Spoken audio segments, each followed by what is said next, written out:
प्रभुराज प्रतिष्ठानच्या वतीने व मॉर्निंग वॉक ग्रुपच्या वतीने स्वर्गीय विलासराव देशमुख पार्क वॉकिंग करणाऱ्या लोकांना कशी कुठल्याही प्रकारची सुविधा महापालिकेच्या वतीने करण्यात येत असल्यामुळे आज त्यांनी अनोख्या पद्धतीचं आंदोलन केलेलं आहे। आपण जाणून घेऊ त्यांच्याशी कशा पद्धतीचं आंदोलन केलेलं आहे।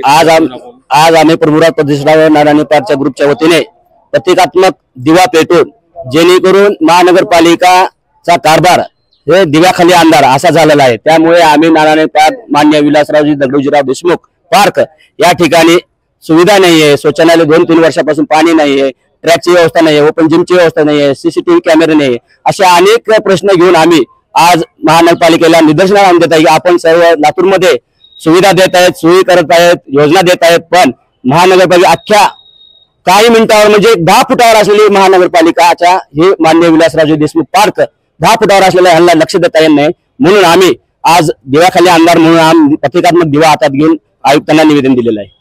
याआधी पण आपण अनोखे आंदोलन केलेले होते, परंतु पालिका प्रशासनावर आपल्या आंदोलनाचा कसा प्रभाव पडला नाही। आम्ही यावेळेस शौचालयासमोर राजकक्षात दंडवत आंदोलन केलेलं आहे, हातात लोटे घेऊन आंदोलन केलेलं आहे, पण हा महानगरपालिका प्रशासनाचा व कर्मचाऱ्याचा असंच आहे की हे आंदोलन करत राहते, चलत राहते, आमचं काय देणं घेणं नाही, पण नागरिकांना सोयी देणं हे महानगरपालिकेचं कर्तव्य आहे। त्यामुळे आम्ही कर्तव्य दक्ष म्हणून आज हा महानगरपालिका निदर्शन झाल्याने त्वरित सर्व सोयी लोकांना द्यावी ही विनंती केलेली आहे। आपल्यासोबत काँग्रेसचे ज्येष्ठ पदाधिकारी आहेत, त्यांच्याशी चर्चा करू। सांगा कशा पद्धतीचं हे आंदोलन केलेलं आहे। आज आम्ही लातूर महानगरपालिकेच्या कडे एक शिष्टमंडळ घेऊन आलो होतो की नाना नानी पार्क मध्ये जी दुर्दशा आहे, नाना नानी पार्क मध्ये जी सुविधा उपलब्ध व्हायला पाहिजे होते त्या सुविधाचा जो अभाव आहे, या ठिकाणी आम्ही सर्व बाबी नूतन आयुक्त यांच्या समोर मांडल्या। अनेक निवेदनाच्या आधारे आम्ही त्यांना काही मागण्या या ठिकाणी केलेल्या आहेत की मागण्या अत्यंत योग्य आहेत, प्रत्येक नागरिकाला त्या मागण्याची गरज आहे। जसं की या ठिकाणी सकाळी 5 वाजल्यापासून नागरिक नाना नानी पार्कमध्ये फिरायला येतात, परंतु त्या ठिकाणी लाईटची व्यवस्था नाही। तसेच या ठिकाणी एक ओपन जिम आहे, परंतु त्याची दुरवस्था एवढी झालेली आहे की त्या ठिकाणी कुठल्याही प्रकारचा व्यायाम करता येत नाही।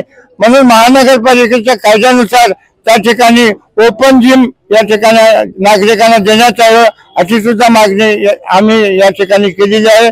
त्याचबरोबर इथे स्वच्छतागृह आहे, त्या ठिकाणी अनेक महिला भगिनी आणि ज्येष्ठ नागरिक सुद्धा फिरायला येतात, परंतु त्यांना स्वच्छतागृहाचा वापर करता येत नाही, काही आजार राहतो, त्यामुळे त्यांना जी त्रास होतो ते दूर व्हावा। आणि गेली 3 वर्षापासून या ठिकाणी स्वच्छतागृहामध्ये पाणी नाही, तसेच पिण्याची सुद्धा पाण्याची व्यवस्था या ठिकाणी केलेली नाही। या ठिकाणी अत्यंत चांगलं तळं होतं, त्या माध्यमातून नावं या ठिकाणी लहान मुलांसाठी आपण करून ठेवलेले होते आणि चांगला कारंजा होता, ते सुद्धा बंद पडलेलं आहे। पण अनेक सुविधा या ठिकाणी ज्या अगोदर होते आता ती राहिलेली नाही, ती पुन्हा आम्हाला देण्यात यावी अशा प्रकारची विनंती आज आम्ही या ठिकाणी कमिशनर मॅडमला दिलेली आहे। त्यांनी आमची सर्व मागणी सहानुभूतीपूर्वक मी याच्यावर विचार करते आणि तातडीवर विचार विनिमय करून त्यांनी अधिकाऱ्यांना आदेश दिले आहे की ताबडतोब सुविधा उपलब्ध करून द्यावी। आणि आम्ही त्यांना विनंती केली की आपण प्रत्यक्ष या ठिकाणी पाहणी करून या ठिकाणी प्रश्न सोडवावा, तर त्यांनी आम्हाला वचन दिले मी निश्चितच येईल आणि आपले प्रश्न सोडेन। त्याबद्दल त्यांना मी धन्यवाद देतो। तसेच नागरिक या ठिकाणी जी या ठिकाणी निवेदन देण्यासाठी आले होते त्यांचा सुद्धा आभार मानतो। तरी होते मॉर्निंग वॉक आणि प्रभुराज प्रतिष्ठानचे नागरिक, त्यांनी सांगितलेलं आहे की आयुक्तांसोबत त्यांची चर्चा झालेली आहे आणि आयुक्त यांनी व्हिजिट करायचं आश्वासन दिलेलं आहे। विजय कवाळे, नवराष्ट्र, लातूर।